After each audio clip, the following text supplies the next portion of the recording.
नमस्कार दोस्तों, आज हम बात करते हैं जीव विज्ञान अर्थात बायो में नेक्स्ट टॉपिक की तरफ। स्ट्रक्चर ऑफ ह्यूमन बॉडी यानी कि मानव शरीर की संरचना।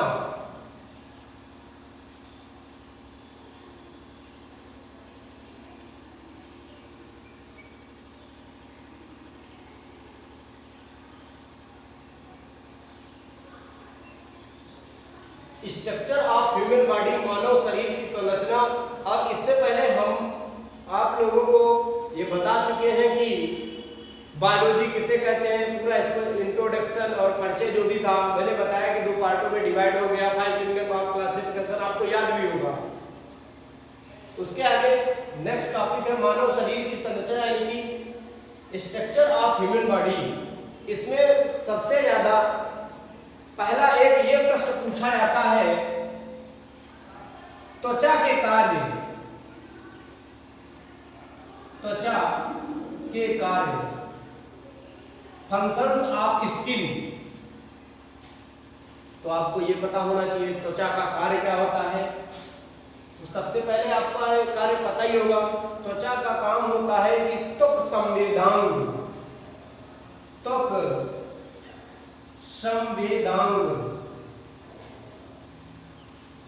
अब आप लोगों को ये समझ में नहीं अभी आ रहा होगा कि त्वक संवेदांग क्या है। तो देखिए इधर, त्वक संवेदांग का मतलब ये होता है कि जो हमारी त्वचा होती है या शरीर की जो त्वचा होती है उसका काम होता है संवेदनाओं अर्थात सूचनाओं को पूरे शरीर में पहुंचाना। जैसे एग्जाम्पल के थ्रू पे हम लोग क्या होते हैं कि दौड़ते जा रहे होते हैं, अचानक से पैर में कांटा चुभ जाता है। जैसे ही कांटा चुभता है तो चुभेगा इसमें स्किन में यानी कि त्वचा में। त्वचा में जैसे ही चुभता है और तुरंत त्वचा क्या करती है, सूचनाओं को मस्तिष्क तक पहुंचा देती है यानी कि ब्रेन तक पहुंचा देती है। और मस्तिष्क तुरंत उसके पलट में अपना जवाब देता है या प्रतिक्रिया अपनी व्यक्त करता है कि यहाँ से अपना पैर हटाइए या यहाँ से अपना पैर उठाइए। नहीं तो क्योंकि वही जो होता है कि त्वक संवेदांग इसी को कहा जाता है यानी कि सूचनाओं का आदान प्रदान करना। पूरे शरीर में जो एक्टिविटी होती है वो त्वचा के माध्यम से मस्तिष्क में जाती है तथा मस्तिष्क में जो एक्टिविटी होती है वो त्वचा के माध्यम से पूरे शरीर में जाती है। तो बात समझ गए होंगे। नेक्स्ट आता है नंबर 2, कंकाल का निर्माण।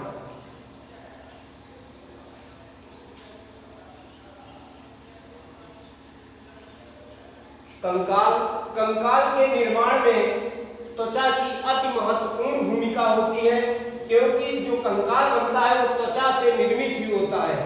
अब ऐसे सोचिए कि अब हड्डी आपके शरीर में बन गई, अगर त्वचा नहीं होगी तो हड्डी क्या हो जाएगी, खोखली हो जाएगी, तो उसमें ब्लड का सर्कुलेशन नहीं हो पाएगा। जैसे कि कभी कभी क्या होता है कि चोट वगैरह जब लग जाती है, जहाँ की स्किन क्या होती है कि कहीं किसी कारणवश क्षतिग्रस्त हो जाती है तो वहां से ब्लड आना स्टार्ट हो जाता है, निकलता रहता है। लेकिन जैसे ही त्वचा क्या होती है कि पुनः रिकवर हो जाती है तो वो आपका क्या होता है, इसीलिए इसमें एक गुण पाया जाता है। ये जो कंकाल का निर्माण होता है वो कंकाल का निर्माण बनाने में त्वचा का अति महत्वपूर्ण कार्य होता है। नेक्स्ट है विटामिन डी का संश्लेषण। विटामिन डी का संश्लेषण। जो त्वचा होती है वो सूर्य के प्रकाश की उपस्थिति के दौरान विटामिन डी को ग्रहण कर लेती है। ठीक है, तो इसीलिए विटामिन डी का संश्लेषण कौन करता है, तो हमारी त्वचा करती है। अगला है श्वेत ग्रंथियां।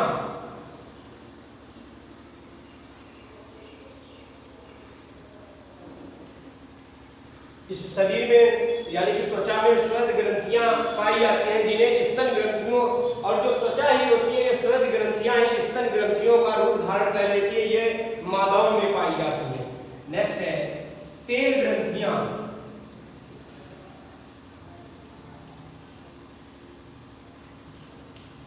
त्वचा में तेल ग्रंथियां पाई जाती है जिसके कारण जो स्किन होती है या हमारा या आपका शरीर जो होता है वो तेल यानी कि हमेशा नमीदार बना रहता है, नसनसा बना रहता है।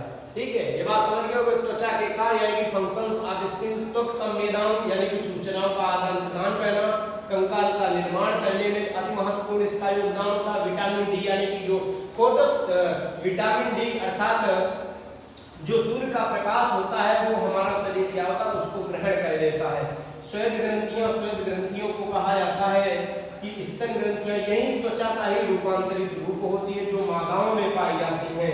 तेल ग्रंथियां का काम होता है कि शरीर को नम बनाए रखना अर्थात चिकना बनाए रखना। तो बात यहाँ तक समझ में आ गई। अब बात अगला बहुत बार प्रश्न पूछा गया है, इसको आप लोग तब तक नोट कर लीजिए। अगला प्रश्न पूछा जाता है कि मनुष्य का पाचन तंत्र, मनुष्य का पाचन तंत्र,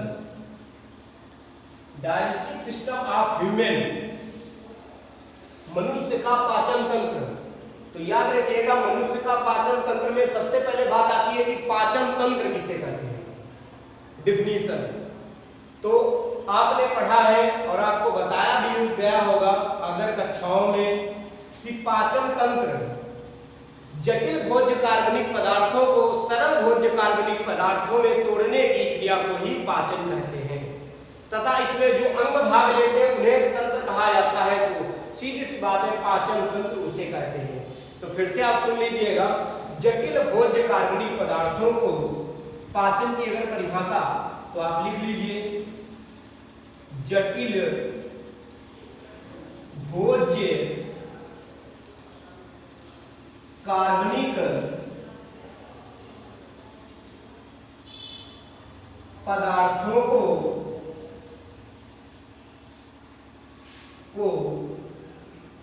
सरल कार्बनिक भोज्य पदार्थों में तोड़ने की क्रिया को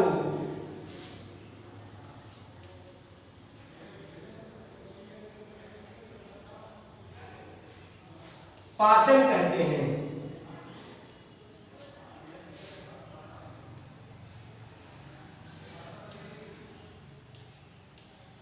क्लियर हुआ? पाचन जटिल भोज्य कार्बनिक पदार्थों को सरल भोज्य कार्बनिक पदार्थों में तोड़ने की क्रिया को ही पाचन कहते हैं। सरल, ठीक है, पाचन जटिल भोज्य कार्बनिक पदार्थों को सरल कार्बनिक भोज्य पदार्थों में तोड़ने की क्रिया को पाचन कहते हैं। या इसकी दूसरी परिभाषा एक याद रखिएगा, भोजन को ग्रहण करना तथा ग्रहण किए हुए भोजन को चबाना, चबाए हुए भोजन को निगलना तथा निगले हुए भोजन को पचाना ही पाचन कहलाता है। फिर से सुनिएगा, भोजन को ग्रहण करना, सबसे पहले हम लोग क्या करते हैं, भोजन को ग्रहण ही तो करते हैं। भोजन को ग्रहण करना या भोजन को खाना तथा खाए हुए भोजन को चबाना और चबाए हुए भोजन को निगलना, इस पूरी प्रक्रिया को ही पाचन कहते हैं। ठीक है, ये बात क्लियर हुई। अब आगे बात आती है कि पाचन में, मनुष्य के पाचन तंत्र में बहुत से अंग भाग लेते हैं। अब उनके बारे में हम आगे चर्चा करते हैं। आप लोग तब तक इसे नोट कर लीजिए, चाहे स्क्रीनशॉट ले लो।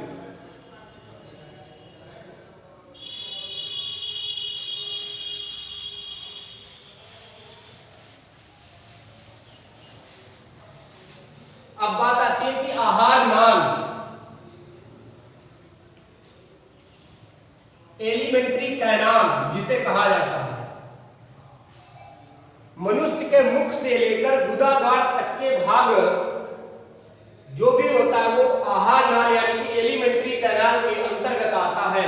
और एलिमेंट्री कैनाल की जो लेंथ होती है, लंबाई होती है, इसकी लंबाई होती है 8 से 10 मीटर। 8 से 10 मीटर ये लंबी होती है। आहार नाल, एलिमेंट्री कैनाल, आहार नाल, मुख से लेकर गुदादार तक के भाग को आहार नाल कहते हैं। इसकी लंबाई 8 से 10 मीटर होती है। इसके अंतर्गत बहुत से अंग आते हैं। आहार नाल के अंतर्गत बहुत से अंग आते हैं, यानी कि जब ये मुख से लेकर लेकर गुदाद्वार तक के भाग इसके अकॉर्डिंग आते हैं, अंतर्गत आते हैं। इसकी जो लंबाई होती है वो होती है 8 से 10 मीटर होती है। इसमें पहला जो आता है आपका मुख, मुख या मुख गुहा। आहार नाल के अंतर्गत पहला भाग आता है मुख तथा मुख गुहा। दूसरा आता है ग्रसनी या ग्रासनाल। ग्रसनी या ग्रासनाल, पहला है मुख तथा मुख गुहा, दूसरा है ग्रसनी तथा ग्रासनाल, और आपका तीसरा है आमाशय। आमाशय। चौथा है छोटी आंत। अगला नंबर है बड़ी आंत।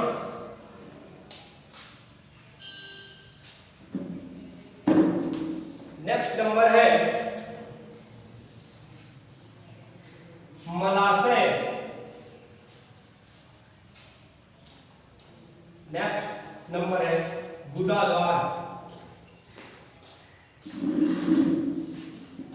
तो बात समझिए, आहार नाल यानी कि एलिमेंट्री कैनाल, मुख से लेकर गुदाद्वार तक के भाग को आहार नाल कहते हैं। इसकी लंबाई जो होती है वो होती है 8 से 10 मीटर। ये आपको याद रखना, ये प्रतियोगी परीक्षाओं में भी आपसे पूछा जाता है, और सबसे ज्यादा यहाँ से प्रश्न उठाया गया है या पूछा गया है। जो लोग सीटेट का एग्जाम दिए होंगे उनमें आया है, कई बार इसका सीक्वेंस ही पूछ दिया जाता है। 4 ऑप्शंस दिए जाते हो, उसमें अलग अलग दे दिया जाता है। मुख गुहा को पहले लिख देते हैं, आमाशय को नंबर 2, यानी कि सीक्वेंस में पूछ देता है कि आहार नाल कहां से कहां तक होता है, इसका सीक्वेंस बनाइए। तो सदैव याद रखना, पहले नंबर पे आता है मुख तथा मुख गुहा, दूसरे पे आता है ग्रसनी तथा ग्रासनाल, थर्ड पे आता है आमाशय, फोर्थ पे आता है छोटी आंत यानी कि स्मॉल इंटेस्टाइन, फिफ्थ पे आता है बड़ी आंत यानी कि लार्ज इंटेस्टाइन, और मलाशय और गुदाद्वार। ये सारे भाग आते हैं। तो हम आज सबसे पहले बात करते हैं मुख तथा मुख गुहा के बारे में। ठीक है, इसको आप याद भी कर लीजिए, तब तक बात आती है। अब आहार नाल में सबसे पहले बात आएगी मुख तथा मुख गुहा।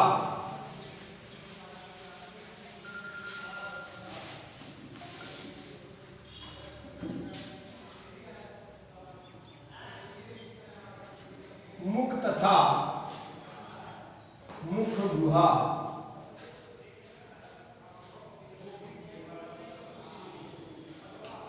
मुख तथा मुख गुहा, इसमें हमारा मुख 2 ओंठों से घिरी हुई एक संरचना होती है। इसके अंदर एक जिह्वा पाई जाती है, दांत जबड़े पाए जाते हैं, 2 जबड़े पाए जाते हैं, और दोनों जबड़ों में दंत पाए जाते हैं, एक तालु पाया जाता है, एक कंठ पाया जाता है, आदि आदि ये प्रक्रियाएं क्या मुख में होती है। यानी कि हमारे मुख, जो हमारा मुख है वो 2 ओंठों से घिरी हुई संरचना होती है। इसमें एक जिह्वा, एक कंठ, एक तालु तथा 2 जबड़े पाए जाते हैं ऊपर नीचे, और दोनों जबड़ों में दंत पाए जाते हैं। ये मुख की संरचना होती है। अब सबसे पहले बात आती है कि मुख में जो दंत पाए जाते हैं और दांत पाए जाते हैं। कई बार यहां से प्रश्न पूछा जाता है दंत या दांत। ठीक है, दंत जो पाए जाते हैं, दांत पाए जाते हैं, दंत के बारे में सुनिएगा। दंत जो दांत होते हैं वो पाए जाते हैं 32 टोटल। कुल जो पाए जाते हैं दांत, उनकी संख्या होती है 32। अब यहाँ पे आपको ये पता हो चुका है कि जो कुल दांत पाए जाते हैं मनुष्यों में, उनकी संख्या होती है 32। लेकिन उसमें से क्या होता है, कुछ स्थायी दांत होते हैं और कुछ अस्थायी। कुछ जो दांत होते हैं वो स्थायी दांत होते हैं और कुछ होते हैं अस्थायी, यानी कि कुछ होते हैं परमानेंट टीथ और कुछ होते हैं मिल्क टीथ। आपने सुना होगा स्थायी दांत और मिल्क टीथ। अस्थायी का मतलब होता है दूध के दांत, जो सबसे पहले निकलते हैं उन्हीं को ही कहा जाता है दूध के दांत। तो जो स्थायी दांतों की संख्या होती है, इनकी होती है टोटल 12। ठीक है, उसके आगे अस्थायी जो मिल्क टीथ होते हैं, अस्थायी दांतों की संख्या होती है 20। अर्थात इन दोनों का जो टोटल कर लोगे तो आपका आ जाएगा 32। तो नंबर ऑफ टीथ जो टोटल होते हैं वो होते हैं 32, लेकिन उसमें से स्थायी जो दांत होते हैं वो होते हैं 12 और अस्थायी होते हैं 20। स्थायी दांत का मतलब होता है कि जो जीवन काल में एक बार निकलते हैं, जीवन काल में मात्र एक बार जो दांत निकलते हैं उन्हें परमानेंट टीथ कहा जाता है या स्थायी दांत कहा जाता है। और अस्थायी दांत उन दांतों को कहा जाता है जो जीवन काल में 2 बार निकलते हैं, जो जीवन काल में एक बार टूट जाते हैं, जीवन काल में टूट कर ये दोबारा निकलते हैं, उन्हें अस्थायी दांत या दूध के दांत भी कहा जाता है। दूध के दांत। और जो स्थायी दांत होती है इनको बोलते हैं दाढ़। क्लियर हुआ यहां से कुछ? यानी कि जो पहले तो ये सुन लीजिएगा, मुख तथा मुकुट हुआ। मनुष्य का मुख 2 होंठों से घिरी हुई संरचना होती है। इसके अंदर एक जिह्वा, तालु, कंठ तथा 2 जबड़े पाए जाते हैं। ऊपर नीचे दोनों जबड़े में दंत पाए जाते हैं और दंत जो होते हैं टोटल वो 32, उनकी संख्या जो होती है 32 होती है। उसमें से कुछ दांत स्थायी होते हैं तथा कुछ दांत अस्थायी होते हैं। स्थायी दांतों को कहा जाता है परमानेंट टीथ या दाढ़ और अस्थायी दांतों को कहा जाता है मिल्क टीथ या दूध के दांत। जो स्थायी दांत होते हैं उनकी संख्या होती है 12। ये केवल और केवल जीवन काल में एक बार निकलते हैं। ये अर्थात एक बार ये टूट जाते हैं तो ये दोबारा नहीं निकलते हैं, तो सीधी बात है। उसके बाद में जो मिल्क टीथ या दूध के दांत होते हैं वो जीवन काल में एक बार टूट जाते हैं तो दोबारा पुनः निकल आते हैं, इसीलिए इनको मिल्क टीथ कहा जाता है या दूध के दांत या अस्थायी दांत कहा जाता है। तो इनकी संख्या होती है 20। तो कभी भी आपसे पूछे कि मनुष्य में कुल दांतों की संख्या 32, मनुष्य में स्थायी दांतों की संख्या 12 और अस्थायी दांतों की संख्या 20, या मिल्क टीथ पूछ दे तब भी 20, या दूध के दांत पूछे तब भी 20, यहाँ पे दाढ़ पूछ दे तो 12, यानी कि स्थायी परमानेंट टीथ 12। तो टोटल कितने हो गए? 12, 32 हो गया। ठीक है। अब उसके बाद में बात आती है कि ये तो बात हुई कि कुल जो दांत होते हैं वो 32 होते हैं, लेकिन जो ये 32 दांत होते हैं, दांत मनुष्य में जो दांत होते हैं वो 4 प्रकार के होते हैं, यानी कि 4 टाइप ऑफ टीथ। जो दांत होते हैं वो 4 प्रकार के होते हैं। कृंतक, रदनक,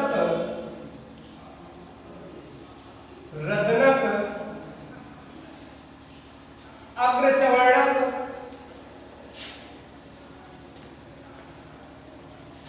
और चवर्णक।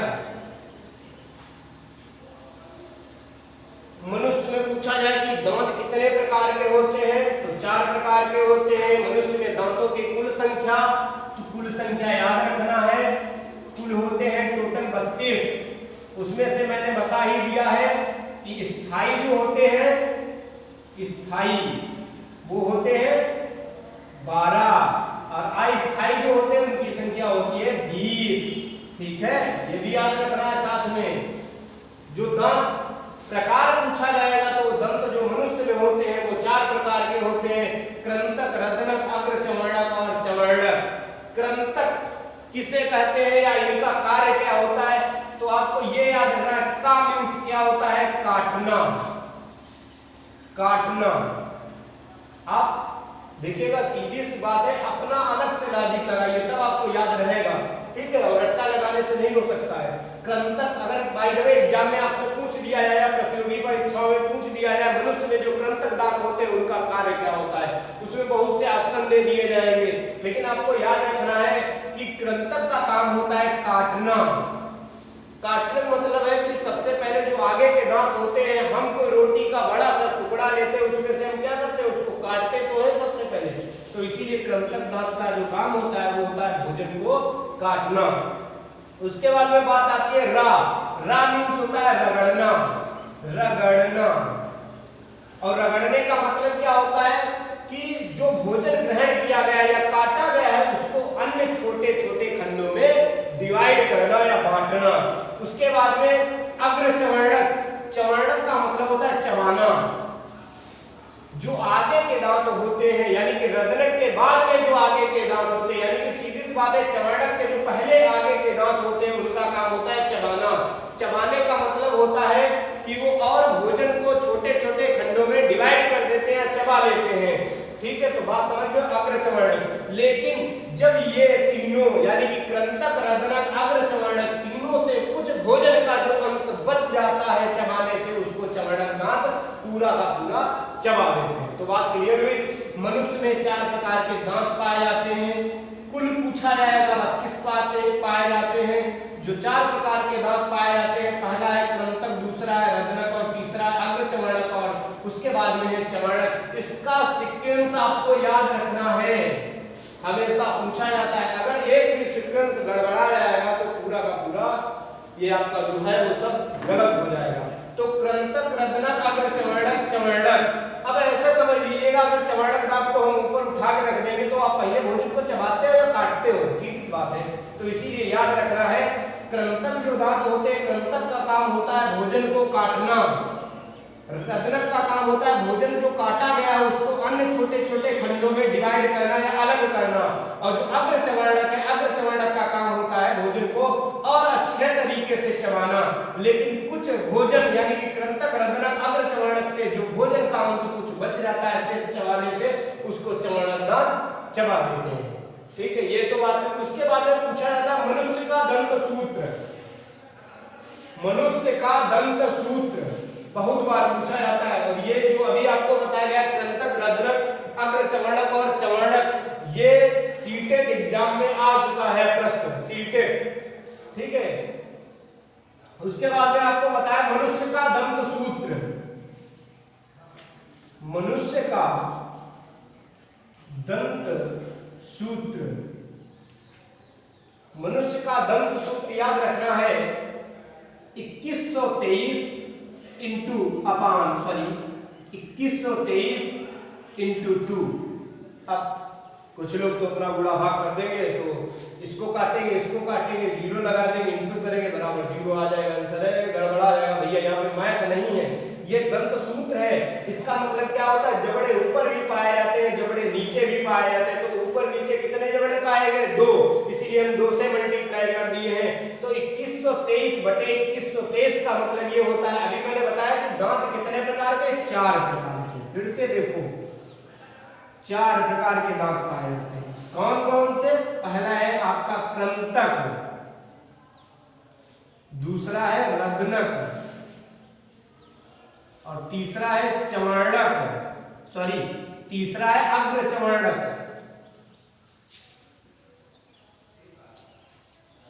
उसके बाद में है चवर्णक। क्लियर हुआ? कृंतक, रदनक, अग्रचवर्णक और चवर्णक, ये 4 प्रकार के दांत पाए जाते हैं। मनुष्य का जो दंत सूत्र होता है वो होता है 2123 into 2, क्योंकि 2 जबड़े पाए जाते हैं, दोनों जबड़ों में ऊपर और नीचे दंत पाए जाते हैं।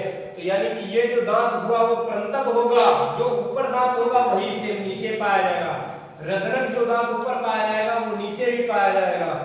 अग्रचवर्णक जो पाया जाएगा, जो ऊपर दांत होगा वही नीचे होगा, और जो चवर्णक दांत है ऊपर पाया जाएगा वही नीचे पाया जाएगा। तो बात यहाँ पे क्लियर हुई। आप इसको देखिएगा, पूछा जाता है कृंतक दांतों की संख्या कितनी होती है। इसको पहले देख लीजिएगा कैसे साल होके आता है, और टोटल 32 अभी निकलेगा आपके सामने। जब 2 का मल्टीप्लाई ऊपर कराया जाएगा, 2 2 जा 4, 2 1 जा 2, 2 2 जा 4, 2 3 जा 6।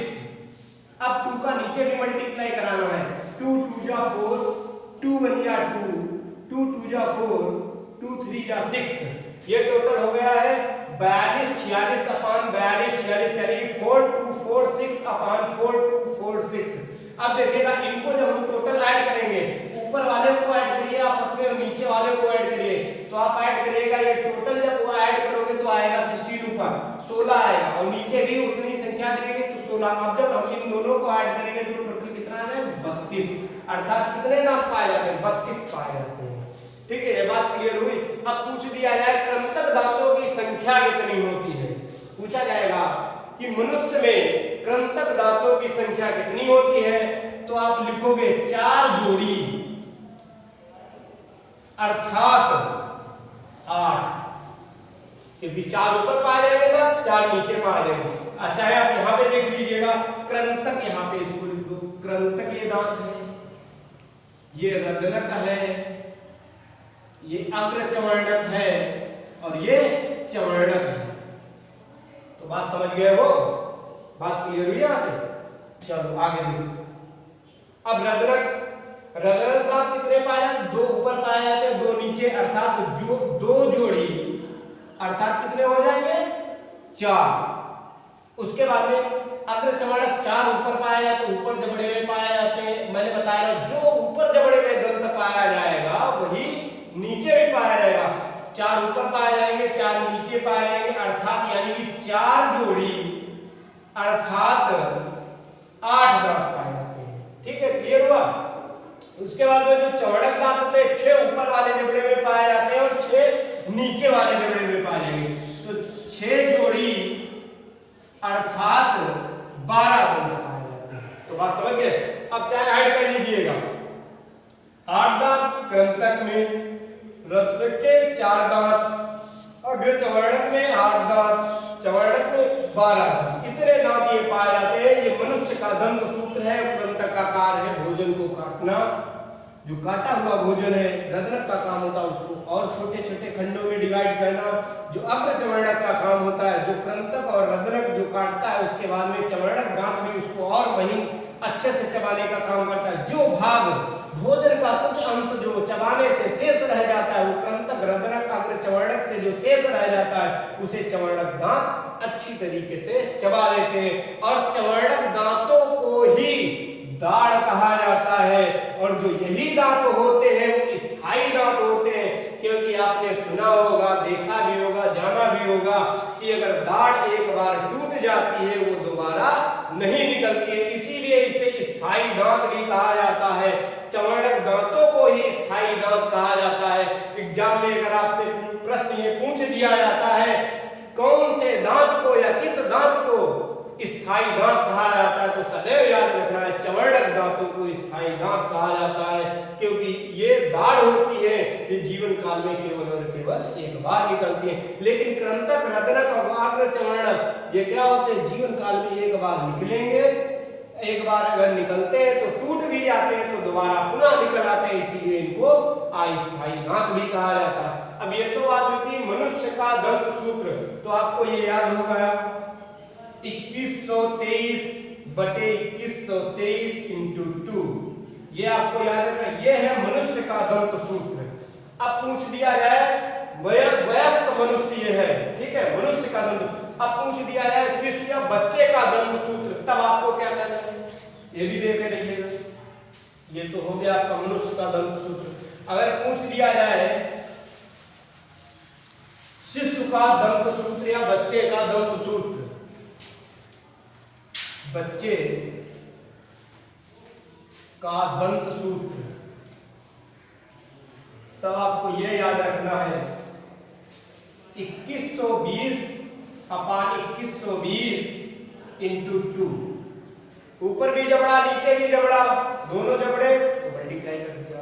दांत वही, सब वही, केवल फर्क क्या रहेगा, क्योंकि छोटे, मैंने इजीली स्टार्टिंग में ही हमने बताया आप लोगों को, क्योंकि जो छोटे बच्चे होते हैं उनमें दाढ़ नहीं निकलती है, पहले उसमें अस्थायी दांत निकलते हैं, दूध के दांत। दूध के दांत कौन कौन से निकलते हैं, पहला तो निकलेगा कृंतक, रदनक, अग्र चवर्णक, उसके बाद में चवर्णक। बात समझते रहे ना। अब 2 2 जा 4 हुआ, यानी कि 4 जोड़ी पाए गए। 2 1 जा 2, 2 जोड़ी, और 2 2 जा 4, ये भी 4 जोड़ी। उसके बाद में 2 0 का 0, बात समझ गए हो? यानी कि जो कृंतक दांत होते हैं वो 4 जोड़ी अर्थात 8 पाए जाते हैं, रदनक दांत जो होते हैं वो 2 जोड़ी अर्थात 4 पाए जाते हैं, जो अग्रचवर्णक दांत होते हैं 4 जोड़ी अर्थात 8 पाए जाते हैं। अब आप ऐड कर लीजिएगा और 0 पाए तो 0 है। आप ऐड करिएगा शिशु में यानी कि बच्चों में जो दांत पाए जाते हैं उनकी संख्या कितनी होती है? 20। और वो 20 कौन से दांत थे? अस्थायी दांत। सब पूरा आपका निकल गया। अस्थायी दांत मैंने बताया। और जो यही दांत होते हैं इनको क्या कहा जाता है? कृंतक, रदनक, अग्रचवर्णक जो दांत होते हैं इन्हीं को अस्थायी दांत कहा जाता है। अस्थायी दांत का मतलब होता है कि मिल्क टीथ। मिल्क टीथ का मतलब होता है दूध के दांत। ये जीवन काल में एक बार निकलते हैं, अगर टूट जाते हैं तो पुनः दोबारा निकल आते हैं। तो बात यहाँ तक क्लियर हुई। अब बात आगे चलती है कि जिह्वा पे। ये तो दंत का हो गया मामला, और ये आएगा जरूर और आता है, चाहे आपका high school, inter, board exam, किसी भी बोर्ड से रिलेटेड है उसमें आता जरूर है। 100% आता है हर बार। किसी का भी पेपर उठा के देख लीजिएगा। मानव शरीर की संरचना, स्ट्रक्चर ऑफ ह्यूमन बॉडी से रिलेटेड आपको आहार नाम बताया जाएगा। आहार नाम में जो भी बताया जाएगा उसमें से एक क्वेश्चन सदैव आया, हमेशा है। क्यों ना ही बच्चे का दंत सूत्र आपसे केवल एग्जाम में पूछ दिया जाए, या ऑप्शन में पूछ दिया, बहुविकल्पीय प्रश्न में पूछ दिया, या मल्टीपल चॉइस में पूछ दिया, जैसा भी हो, ठीक है। लेकिन आप देखते रहिए। अब आगे हम बात करते हैं। ये तो दांतों की चर्चा हो चुकी कि दांत टोटल 32, ठीक है, 4 प्रकार के होते हैं, ये सब आपको बता दिया गया है। अब बात आती है जिह्वा यानी कि जीभ। मनुष्य में एक जीभ पाई जाती है जिसका काम होता है कि भोजन को उलटना पलटना और भोजन को लसलसा और चिकना बना देना। क्योंकि जिह्वा के द्वारा एक टाइन नामक एंजाइम पाया जाता है जो स्रावित होता है, जिसका काम होता है कार्बोहाइड्रेट की मात्रा को पचाना। इसीलिए लगभग 30% भाग कार्बोहाइड्रेट का जिह्वा ही पचा देती है। लगभग 30% भाग जीभ का काम होता है कार्बोहाइड्रेट को पचा देती है। और जो टाइन नामक एंजाइम निकलता है उसका काम होता है कि भोजन को लसलसा और चिकना बना देना, और भोजन को ये उलटती पलटती आपस में मिलाती रहती है, ठीक है। स्वाद का चखना भी इसका मेन काम होता है। तो बात समझ गए हो कि जब चिकना वो बन जाता है